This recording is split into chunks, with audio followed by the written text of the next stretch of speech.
வணக்கம். Welcome to கதை திரட்டு audio books. இந்த வீடியோவில் நம்ம என்ன கதை கேட்க போகிறோம்னா, ஒரு கூழாங்கல் சிறுகதை. நம்ம சேனலை இது வரைக்கும் சப்ஸ்கிரைப் பண்ணாதவங்க சப்ஸ்கிரைப் பண்ணுங்க. பக்கத்தில் இருக்கிற பெல் ஐக்கானை கிளிக் பண்ணி ஆல்ங்கிற ஆப்ஷனை ப்ரெஸ் பண்ணுங்க. ஸோ தட் நான் போடுற கதைகளை உடனுக்குடனே நீங்கள் கேட்கலாம். வாங்க கதைக்குள்ளே போகலாம். அப்போது காந்திக்கும் செம்பாவுக்கும் கல்யாணமாக இருக்கவில்லை. காந்தி என்றால் வழக்கம் போல காந்திமதியின் சுருக்கம் என்று நினைத்துவிடக் கூடாது. முழு பெயர் அருணாச்சல காந்தி. அதே மாதிரி செம்பா பெயர் செண்பகம் மட்டுமல்ல, செண்பக குழல்வாய் மொழி. குழலாமணி இருக்காளா பாரு, குழலாமணி வீட்டில் 2 தேங்காய் கிடந்தா வாங்கிட்டு வா என்று அம்மா எங்களிடம் சொல்வாள். அப்படி கூப்பிட எனக்கு பிடிக்கவில்லை. நான் செம்பா என்று என்னுடைய அக்கா சொல்கிற மாதிரி தான் சொல்வேன். அக்காவும் செம்பாவும் ஒரே கிளாஸ். அக்கா, செம்பா, நான் மூவரும் ஒன்றாகத்தான் ஸ்கூலுக்கு புறப்படுவோம். அவர்கள் 2 பேரும் வலது பக்கம் திரும்பி கல்லணை ஸ்கூலுக்கு போய்விடுவார்கள். நான் நேரே சொர்ணம் வீட்டுக்கு போய்விடுவேன். அங்கிருந்து பன்னீர் பூ பொறுக்கிக் கொண்டே பள்ளிக்கூடம் போய்விட வேண்டியதுதான். இதற்குள் சொர்ணத்துடைய அக்கா சுப்புலட்சுமி ஒரு தடவை என் தலையில் குட்டியிருப்பாள், அல்லது கன்னத்தை பிடித்து கிள்ளி இருப்பாள். சில சமயம் அப்படியே குனிந்து நெற்றியில் முட்டுவாள். சுப்புலட்சுமி அக்கா என்றாலே மஞ்சள் பொடி வாசம், கன்னத்தில் முளை முளையாய் பரு, பூனை முடி. சொர்ணம் வீட்டுக்குள் கட்டுக்கட்டாக உத்திரக்கட்டை வரை அடுக்கி வைத்திருக்கிற நூல் வாசமும் மஞ்சள் பொடி வாசமும் சேர்ந்து என்னவோ பண்ணும். என்ன செய்கிறோம் என்று தெரியாமல் விளையாட்டு போல நாக்கை நீட்டின சமயம் சுப்பக்கா நாடியில் 2-3 முடி நீட்டமாக வளர்ந்திருப்பது தெரிந்தது. அந்த முடி ரொம்ப காலத்துக்கு என்னை தொந்தரவு பண்ணி கொண்டிருந்தது என்பது உண்மை. இத்தனைக்கும் அந்த அக்காவுக்கு சீக்கிரமே கல்யாணமாகி கொழும்புவுக்கு போய்விட்டார்கள். காந்திக்கும் செம்பாவுக்கும் தான் கல்யாணமாகவில்லை. இப்போது வரைக்கும் ஆகவில்லை என்றுதான் சொல்ல வருகிறேன். இதற்கு முன்பு ஒரு தடவை நாராயணனுடைய கல்யாணத்திற்கு வந்திருந்தேன். கல்யாணம் இளஞ்சி கோவிலில் நடந்தது. அதற்கு காந்தி, செம்பா 2 பேரும் வந்திருந்தார்கள். பெண் வழியில் சொந்தமாக இருக்கும் ஒரு கருப்பு அம்பாசிடர் காரில் வந்து இறங்கினார்கள். காந்தி போஸ்ட் ஆபீஸிலும் பெரிய வேலையிலும், செம்பா பேங்க் வேலையிலும் இருப்பதாக சொன்னார்கள். பட்டாளத்துக்காரர் ஒருவருக்கு பேசி காந்தியின் கல்யாணம் நின்று போனதாகவும், அதற்கு பிறகு கல்யாணமே வேண்டாம் என்று அவள் முடிவு செய்து விட்டதாகவும் கேள்வி.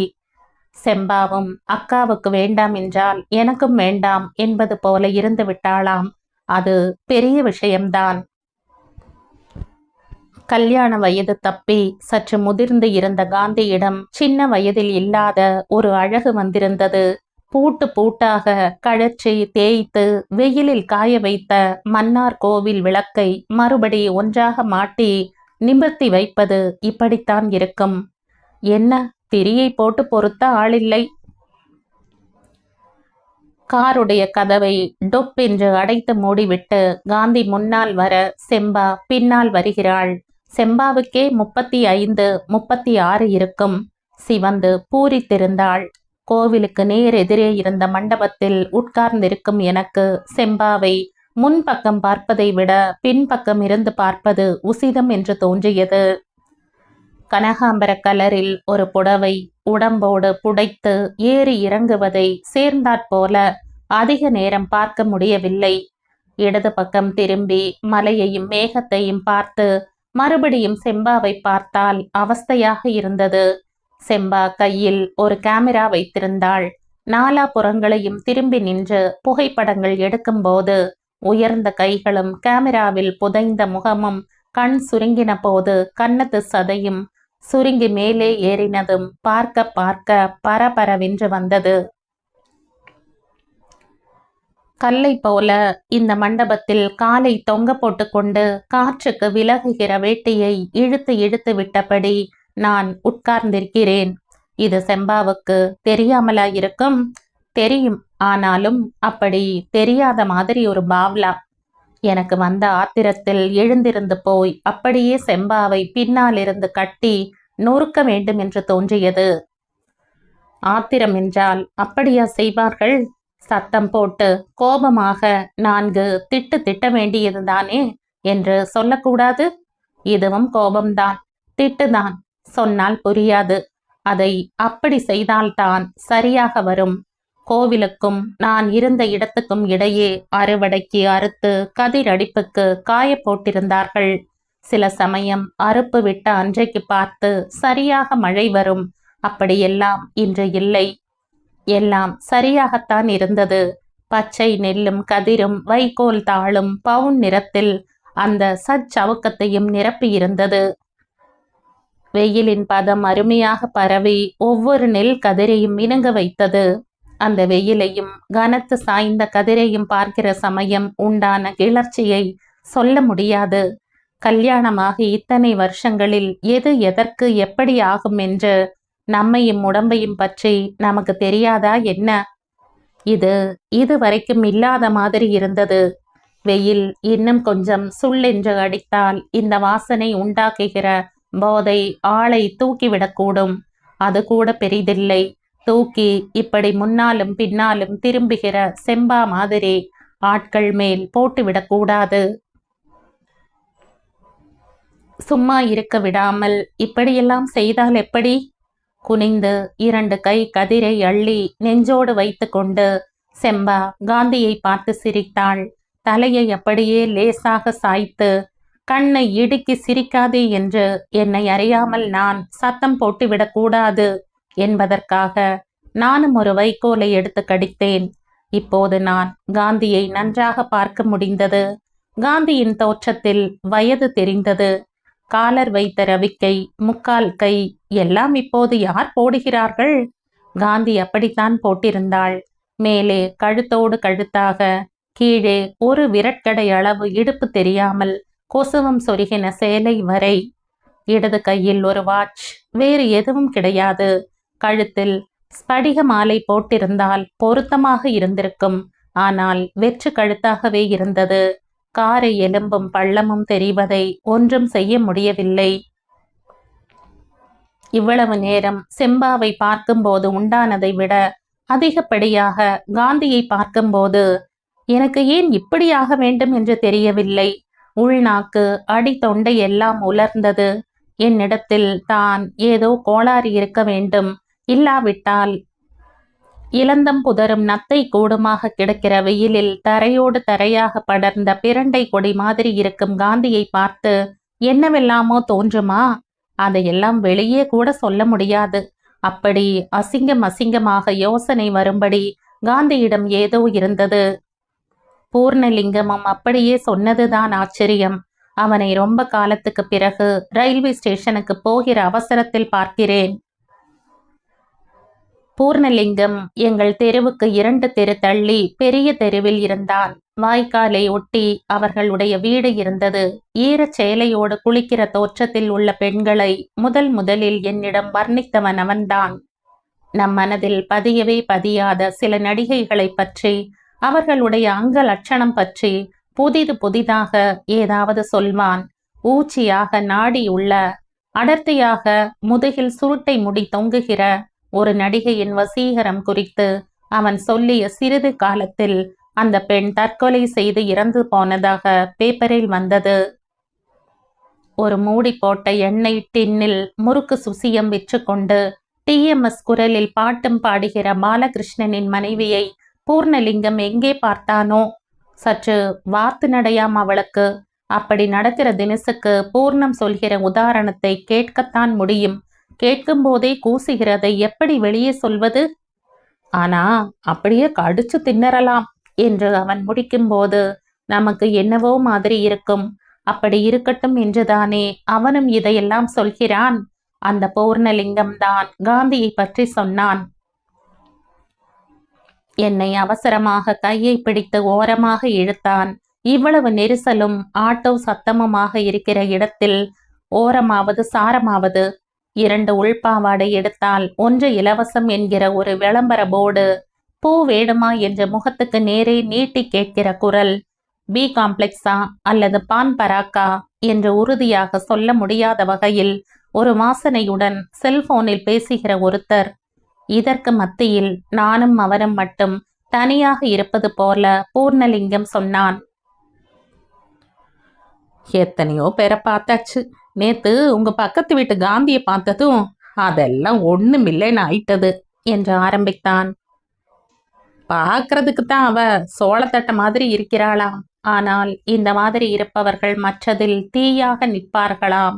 நல்ல வேளை இதுவரை ஒருத்தனும் கட்டவில்லையாம். கட்டி இருந்தால் ராத்திரியோடு ராத்திரியாக ஓடி போயிருப்பானாம். தாக்கு பிடிக்க முடியாதாம். அவள் அங்கே நின்றால் இங்கே அனல் அடிக்கிறதாம். வேம்படியம்மன் பூக்குடியில் இறங்குவது லேசாம், இது கூடுதலாம். பஸ்பம் கூட மிஞ்சாதாம். பூர்ணலிங்கம் சுற்றி சுற்றி இப்படியே தீ கங்கு என்று சொல்லிக் கொண்டிருந்தது எனக்கு வேடிக்கையாக இருந்தது. நல்ல வேளை நீ சுவரேறி குதிக்காம இருந்த. குதிச்சிருந்தா அவ்வளவுதான். இன்னைக்கு தேதிக்கு இப்படி உன்னை நான் பார்த்துட்டு இருக்க முடியாது என்று சொல்லிவிட்டு போனது அதை விடவும் பெரிய கூத்து. ரயிலில் ஏறி உட்கார்ந்த பிறகு கூட நான் அதை நினைத்து சிரித்திருக்க வேண்டும். என்ன நீங்களா சிரிச்சுக்கிடுதீக என்று சரசு கேட்டாள். நான் என்னத்தை சொல்ல, இப்படி ஒன்னும் சொல்லாததை பார்த்துவிட்டு, பாரடி உங்க அப்பாவை கோட்டி மாதிரி தானா சிரிச்சுக்கிட்டு இருக்கா என்று மரகதத்திடம் சொன்னாள். சின்ன பிள்ளைக்கு என்ன புரியும்? பதிலுக்கு அதுவும் என்னை பார்த்து சிரித்ததுதான் மிச்சம். அன்றைக்கு அப்படி சிரித்தேனே தவிர பூர்ணலிங்கம் சொன்னது சரிதான் என்று இப்போது தோன்றியது. என்ன, நான் சொன்னது சரியா போச்சா என்று பச்சை வைக்கோலுக்குள் அவன் சிரித்தான். காந்தியும் அந்த நெற்கதிருக்கு ஊடாகத்தான் நடந்து வந்தாள். கடல் பிளந்து அவளுக்கு முன்பு வழி விடுவது போல நடை நிதானமாக இருந்தது. குனியவில்லை, நிமிரவில்லை. கால் தடுக்காமல் சேலையை உயர்த்தி பிடிக்கவில்லை. கைகளை கூட அதிகம் வீச காணோம். தலைக்கு காற்றுக்கு பறக்காமல் எப்படி நடக்க முடிகிறது? மலையை பார்க்கிறாளா? கோபுரத்தை பார்க்கிறாளா? தென்னங்கீற்றா? வெயிலா? நேற்றோ சில தினங்களுக்கு முன்போ வெட்டி போடப்பட்டிருக்கிற நுங்கு குலை மிச்சமோ? தென் வடலாக பறந்து கத்துகிற பச்சை கிளிகளா? எதையென்று தெரியவில்லை. எதையும் பார்க்கவில்லை. அல்லது எல்லாவற்றையும் காந்தி பார்க்கிறாள். அப்படித்தான் சுருக்கமாக சொல்ல முடியும். காந்தி நடந்து கொண்டே இருந்தாள். மண்டபத்திலிருந்து நான் பார்க்க பார்க்க கோவில் மதிலின் சிவப்பு பட்டைக்கும் வெள்ளைக்கும் இடையில் புகுந்தும் வெளிப்பட்டும் காந்தி செல்வது போல இருந்தது. அந்த கல் மதில் எந்த இடத்திலும் காந்தி நுழைய வழிவிட தயாராக உருகியும் இளகியும் வழிந்து கொண்டிருந்தது. காந்தியும் செம்பாவும் வாசலில் நுழைகிறார்கள். காந்தி இரு கரங்களையும் கூப்பிக் கொள்கிறாள். செம்பாவின் பின்புறம் அது இது எல்லாம் இப்போது ஒன்றுமில்லை என்றாகிவிட்டது. காந்தி குனிந்து கல்படியை தொட்டு ஒற்றிக் கொள்கிறாள். ஒரு அணிலுக்கு பின்னாக இன்னொரு அணில் கோவிலுக்கு உள்ளே இருந்து அவளுக்கு பக்கவாட்டில் வெளியேறி ஓடி வந்ததை இப்போது மறக்க முடியவில்லை. யாரென்று கூட கண்டு கொள்ளாத செம்பாவின் மீது கோபம் வந்தது வாஸ்தவம்தான். அப்படியே பின்புறமாக கட்டி அந்த கதிரும் நெல்லுமாக புரட்ட வேண்டும் என்றும் இருந்தது. எல்லாம் காந்தியை பார்க்கும் வரைதான். அவள் அப்படி நடையை தொட்டு கும்பிடும்போது வெளியே ஓடி வந்த அணில் மாதிரி நானும் எங்காவது ஓடிவிட வேண்டும் என்று தோன்றிவிட்டது. கல்யாண வீட்டில் சாப்பிடவில்லை. ஒருத்தரிடமும் சொல்லிக் கொள்ளவில்லை. செங்கோட்டை, ஆரியங்காவு, புனலூர் என்று மனம் போன போக்கில் போய்விட்டேன். அந்த பேசஞ்சர் கொல்லம் வரை போனாலும் சரிதான். என் பக்கத்தில் கடகா பெட்டியில் 7 இலை கிழங்குக்கு நடுவில் ஒரு பிராந்தி பாட்டிலில் இருந்த மிச்ச திரவம் ரயிலின் ஆட்டத்தில் அலம்பிக் கொண்டே வந்தது. அந்த அலம்பலும் பிராந்தி திரவம் படுத்தியது. என்னிடம் சிகரெட் தீர்ந்து போயிருந்ததால் கதவை திறந்து வைத்து காற்றாட நின்றவரிடம் கேட்டு ஒரு பீடி வாங்கினேன். முதல் இழுப்பின் அத்தனை புகையையும் வெளியே விடவில்லை. அந்த புகை ஒரு 10-15 வருஷம் உள்ளேயே தான் இருந்தது. அப்பா என்னை ஒரு காலத்தில் திட்டுவது போல நிஜமாகவே எனக்கு 7 கழுதை வயதாகிவிட்டது.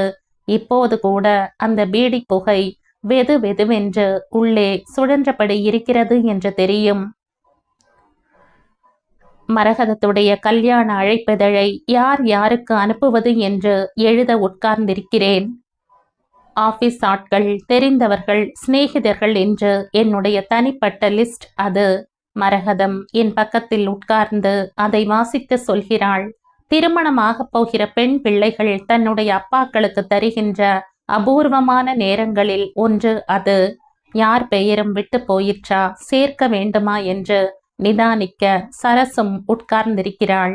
ஒவ்வொன்றாக வாசித்து வந்த மரகதம் அருணாச்சல காந்தி என்று வாசித்துவிட்டு, அது யாருப்பா என்கிறாள். சரசுவுக்கும் இந்த பெயர் பிடிபடவில்லை. யார் என்கிறது போல என்னை பார்த்து தலையை இசைத்தாள். காந்தி என்கிறேன். அதற்கும் உதடு பிதுங்குகிறது. நம்ம வளவுக்கு அடுத்த வளவு காந்தி ஞாபகம் இல்லையா? செம்பாவுக்கு அக்கா என்று சரசுவிடம் சொல்கிறேன். சரசுவுக்கு யார் என்று தெரிந்துவிட்டது. அதை நேரடியாக என்னிடம் சொல்லவில்லை.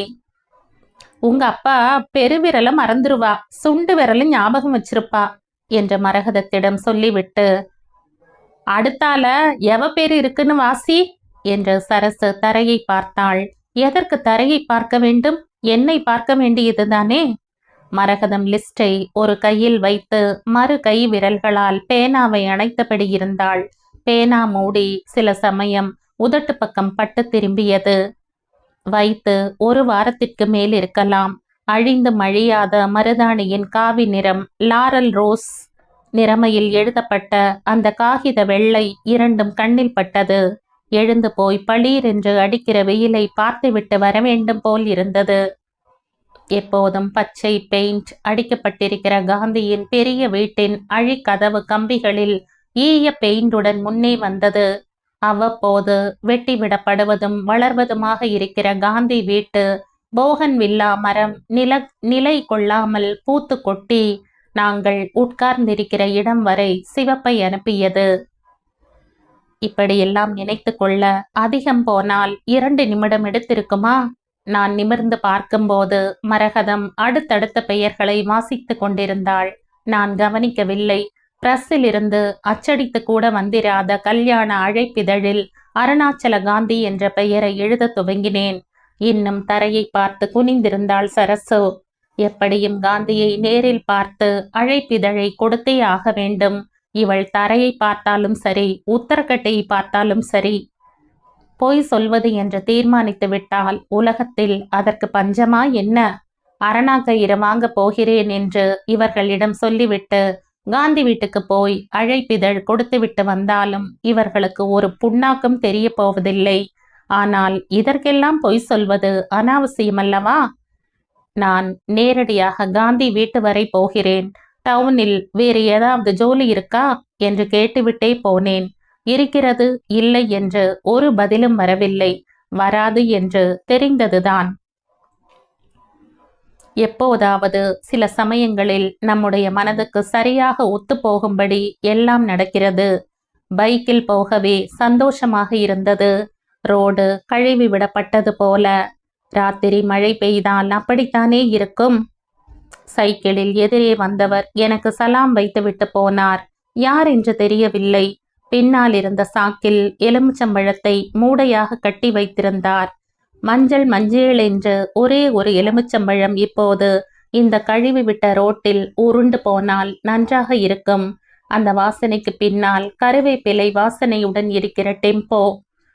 கோவில் வாசல் கடைகள் திறக்க இன்னும் நேரமாகும் என்றாலும் சவரி முடிகள் தொங்குவதை நினைக்காமல் அந்த இடத்தை எப்படி தாண்ட முடியும்? இடதுபுறம் திரும்பியதும் ரத வீதி திறந்து கிடந்தது. கந்தல் துணி மூட்டையை இடுக்கியபடி இடுப்புக்கு கீழ் அநேகமாக எல்லாம் தெரிய ஒருத்தர் போய்கொண்டிருந்தார். இந்த மாதிரி ஆட்களுக்கு என்ற நடையில் எவ்வளவு ஒரு வேகம் வந்துவிடுகிறது! இத்தனை வேகமாக அவர்கள் எங்கிருந்து வருவார்கள்? எங்கே போவார்கள்? இந்த தகர கொட்டகைக்குள் இருப்பது தேர் என்று அவர்களுக்கு தெரியுமா? ஒன்றின் மேல் ஒன்றாக பறந்து இறங்கி லாலா கடை மிக்சரை கொத்தும் காக்கிகளை பொறுத்தவரை அந்த கந்தல் துணிக்கும் என் முகத்துக்கும் வித்தியாசம் உண்டா? கிளிப்பச்சை முக்காடை இழுத்துவிடும் அவசரத்துடன் வளையல் கடை சேட் வீட்டு பெண் குறுக்காக நடந்து எங்கே போகிறது? எப்படி இவர்கள் இப்படி உருவி விட்டது போல இருக்கிறார்கள்? ஏன் இப்போது தாமரை பூ ஞாபகம் வருகிறது? பூ கூட அல்ல, மொட்டு. மொட்டு என்று சொல்வதை விட மொக்கு என்று சொன்னால் நன்றாக இருக்குமோ? கேரளா வைத்தியசாலையில் உள்ள போர்டில் வரையப்பட்டிருக்கும் நெல்லிக்காயும் நெல்லிக்காய் தைல பாட்டிலும் இப்போதும் இருக்குமா? பைக்கில் வந்திருக்க கூடாது, நடந்து வந்திருக்க வேண்டும். அந்த கோட்டிக்காரன் மாதிரி. உங்க அப்பாவை பாருட்டி, கோட்டி மாதிரி தானா சிரிச்சுக்கிட்டு உட்கார்ந்திருக்கா என்று சரசு சொன்னது. மரகதம் பதிலுக்கு சிரித்தது எல்லாம் நேற்று மாதிரி இருக்கிறது. ரயில் சத்தம் கூட இன்னும் கேட்கிறது. அதற்குள் மரகதத்திற்கு கல்யாணம் வந்துவிட்டது. விடிந்தும் விடியாமலுமாக காந்திக்கு கொடுக்க அழைப்பிதழை எடுத்துக்கொண்டு புறப்பட்டிருக்கிறேன். இன்னும் 4-8 வைத்தால் போதும், வீடு வந்துவிடும். நாங்கள் குடியிருந்த வீட்டில் மிஸ் வந்துவிட்டது என்று முன்னாலேயே தெரியும். இலையை போடுவதற்கு தெருவை ஒட்டி தொட்டியை வைத்திருக்கிறார்கள். 1க்கு 2ஆக பசுமாடு குனிந்து தின்று கொண்டிருக்கிறது. உன்னை யார் இங்கேயெல்லாம் வர சொன்னார்கள் என்பது போல வயதான மாடு நிமிர்ந்து பார்த்தது. அந்த பச்சை கேட் அப்படியே இருந்தது. அலுமினிய பெயிண்ட் மெழுகுவர்த்தி சொட்டி இறங்குவது போல நடுக்கம்பையில் சற்று திரட்சியாக தெரியும். அதிலும் மாற்றமில்லை. அருணாச்சல காந்தி என்றும் செண்பக குழல்வாய் மொழி என்றும் தொங்குகிற பெயர் பலகைகள் புதிது. அதே இடத்தில் நிலைப்படியின் வலது மூலையின் உயரே ஒரு வெள்ளை பொத்தான் போல அழைப்பு மணி. நான் அதை அழுத்தவில்லை. காந்தி என்று பெயரை சொல்லி கூப்பிட வேண்டும், அல்லது செம்பா என்று. செம்பாவை கூப்பிட்டுத்தான் பழக்கம். ஆயுளிலேயே முதலாக இப்போதுதான் அந்த பெயர்களை உச்சரிப்பது போல இருந்தது. இந்த வீட்டிற்குள் என்னுடைய அக்கா குரலும் என்னுடைய குரலும் எத்தனை தடவை ஒலித்திருக்கும். அவற்றில் எப்போதும் போல ஒன்று. இந்த வீட்டு சுவரிலிருந்து மச்சுப்படியில் இறங்கி ஊஞ்சல் முனங்களோடு அந்தி மந்தாரை பூ அசைய இப்போது திரும்ப கேட்டால் எப்படி இருக்கும்? நிலை கண்ணாடிக்குள் இருந்து கால் சட்டை போட்டிருக்கிற என்னுடைய குரல் நெளிந்து கொண்டு இடம் வலமாக வந்தாலும் சரி, தொட்டில் கட்டுகிற இரும்பு வளையத்தில் எப்போதும் உட்கார்ந்திருக்குமே ஒரு குருவி, அது என் குரலை ஒரு குட்டி இறகாக உதிர்த்தால் ஆகாதா? ஒரு பூனைக்குட்டி போல இந்த கதவை ஒட்டி பதி போட்டு படுத்திருக்கிற என் குரலை தடவி கொடுக்க என் கைகளை நான் நீட்டினால் யார் என்ன சொல்ல முடியும்? லேசாக கை பட்டதும் கதவு திறந்து விட்டது. பட்டாசாலில் இப்போது ஊஞ்சல் இல்லை. ஜன்னல் ஓரத்தில் சாய்வு நாற்காலி இருந்தது. பக்கத்தில் சிறிய புத்தக அலமாரி. எட்டி எடுத்துக்கொள்கிற உயரம். உறுதியை இங்கே இருந்தே நிதானிக்க முடிகிற மரஸ்டூல். கவிழ்த்து வைக்கப்பட்டிருக்கிற கண்ணாடி காந்தியுடையதாக இருக்கலாம். வேறு எவ்வளவோ இருக்க நான் அந்த ரவிவர்மா படத்தை தேடினேன். இந்த நொடி வரை அதை நினைத்து கூட பார்த்ததில்லை. சட்டைக்கு பித்தான் தைக்கும் போது தவறுதலாக ஊசி குத்தி விரலிலிருந்து முத்து போல ரத்தம் பூக்குமே, அது மாதிரி பிசு பிசுவென்று அந்த படம் மேலே வந்தது. சிவபெருமான் கைலாயத்தில் நிற்க கங்கை அவர் மேல் இறங்குகிற தோற்றம். மீசை வைத்த சிவன் காலை சற்று அகட்டி நிற்பார். முகம் ஏறிட்டு பார்த்து கொண்டிருக்கும். கம்பீரம், கனிவு, காதல் எல்லாம் தெரியும். அந்த படம் பட்டாசாலுக்கும் 2ஆம் கட்டுக்கும் மத்தியில் உள்ள நிலைப்படிக்கு நேர் உயரே மாட்டியிருப்பார்கள். எப்போதும் ஒரு சிவப்பு குண்டு பல்பு எரியும். சிவப்பு வெளிச்சம் கண்ணாடியில் புரண்டு நடுவில் இருந்து வழிந்தபடி இருக்கும். இங்கிருந்து பார்க்கும்போது அந்த இடத்தில் சிவப்பு தெரிந்தது. படம் தெளிவாக தெரியவில்லை. எனக்கும் வயதாகி இருக்கிறது இல்லையா? ஒரு தெளிவின்மை இன்னொரு தெளிவு எதையும் தருமோ? இப்போது வேறு விதமாக நினைக்க முடிந்தது. அந்த கங்கை ஒரு வெளிச்சம் போல இந்த அறையில் பெருகி எனக்கு முன்பு வரை நகர்ந்து வருகிறது. நான் ஒரே ஒரு கூழாங்கல் போல கிடக்கிறேன். இத்தனை பிரவாகத்துக்கு மத்தியிலும் ஒன்றே ஒன்றாக எந்த பாசியும் ஒட்டாமல் வழ வழ என்று எனக்கு நானே குளிர்ந்து. சட்டென்று காந்தியை பார்க்காமல், அழைப்பிதழை கொடுக்காமல் இப்படியே திரும்பி போய்விடலாம் என்று தோன்றிவிட்டது. பாதி முதுகும் தோளும் தெருவாசல் பக்கம் பார்த்து விட்டது. அதற்குள் யாருங்க என்ற சத்தம் கேட்டது. எப்படி உள்ளே வந்தாய் என்று அதட்டல் இல்லை. யாரோ வந்து நிற்கிறார்களே என்ற பதட்டம் இல்லை. பேறுகால வீட்டில் கட்டியிருக்கிற தொட்டில் துணியை தொட்டது போல் இருந்தது. காந்திதான் வந்து கொண்டிருந்தாள். அவரவர் வீடுகளுக்குள் அவரவர்க்கு ஒரு அசைவும் நடையும் இருக்குமே, அதனுடன் காந்தி உருவம் நெருங்கிக் கொண்டிருந்தது. பின்பக்கத்து இருட்டுக்குள் இருந்து வெளியேறி வருகிற காந்தியின் மேல் என் பக்கத்து வெளிச்சமும் பக்கவாட்டு ஜன்னலின் வழியான வெயிலும் வருகிற விதம் தண்ணீரில் மிதந்து அசைகிற ஒரு இலையை குனிந்து எடுக்கிறது போல இருக்கிறது. ஒரு மின்னலில் இளஞ்சி கோவில் நடையை காந்தி குனிந்து தொட்டு கண்ணில் ஊற்றியது தெரிந்து மறைந்தது. காந்தியை அப்படி கும்பிட வேண்டும் என தோன்றியதும் கிடு கிடு என்று எனது இடது தொடை சதை நடுங்கியதும் ஒரே நேரத்தில்தான். காந்திக்கு என்னை அடையாளம் தெரிந்து விட்டது. எத்தனை காலமானாலும் எல்லோரும் அப்படியேதான் இருக்கிறோம் போல. நல்லா இருக்கீங்களா சுந்தரம் என்று காந்தி கேட்டாள். அது மாத்திரமில்லை, அப்படி கேட்டது சற்று தூரத்தில் அந்த 2-3 அடி இடைவெளியிலேயே காந்தியின் கைகள் என் பக்கமாக உயர்ந்து நீள துவங்கிவிட்டது. விரியும் சிறகுகள் போல 2 கைகளையும் விரித்து கொண்டே காந்தி வருகிறாள். என்னை அப்படியே கட்டி கொள்ள போவது போல அகன்று இருக்கிற அந்த கைகளை மட்டும் பார்த்து நிற்கிறேன். என் கைகள் என் பார்வையுடன் உயர ஆரம்பிக்கையில் காந்தி என்னிடம் வந்து என்னுடைய 2 கைகளையும் அவளுடைய 2 கைகளாலும் எடுத்து பற்றி கொள்கிறாள். முதலில் சொன்னது போல என் பெயரை சொல்லவில்லை, மரியாதை சேர்க்கவில்லை. நல்லா இருக்கியா என்று கேட்டாள். என் வலது கையை பொத்திக் கொண்டு இன்னொரு கையால் பொத்தின கையை தட்டி கொடுத்தாள். காந்தியின் விரல் ஓரங்களில் உள்ளங்கை முழுவதிலும் வெள்ளை விழுந்திருந்தது. மூக்கு நுனி, உதடுகள், காது மடல் எல்லாம் சிவந்திருந்தது. கண் இறைப்பையும் உச்சி வகிடும் கூட. செம்பாவை ஆளை காணோம். உள்ளே இருக்கிறாளோ என்னவோ, இல்லாவிட்டால் கூட ஒன்றும் இல்லை. உட்காரு சுந்தரம் என்று நாற்காலியை காட்டினாள். என் கையில் இருந்த அழைப்பிதழ் நடுங்கியது. மணிக்கட்டை காந்தி இறுக்கினாள். தோளில் தட்டி கொடுத்து, என்ன மகளுக்கு கல்யாணமா என்று சிரித்தாள். அந்த சிரிப்பை தாங்க முடியவில்லை. எனக்கு பொங்கி பொங்கி அழுகை வந்தது. காந்தியின் கைகளிலிருந்து என் கையை உருவிக்கொண்டேன். பத்திரிகையும் கையுமாக மடங்கி அப்படியே கால்கள் பக்கம் உட்கார்ந்து அழ ஆரம்பித்தேன். என்னை அமிழ்த்தி உருட்டி ஆழத்துக்கு கொண்டு போவது போல அலை அலையாக ஏதேதோ மேலே நனைத்து ஓடிக்கொண்டிருந்தது. தலையை நிமிர்த்தி அந்த ரவிவர்மா படத்தை தேடினேன். கொஞ்சம் கொஞ்சமாக அது தெளிவாக தெரிய ஆரம்பித்தது.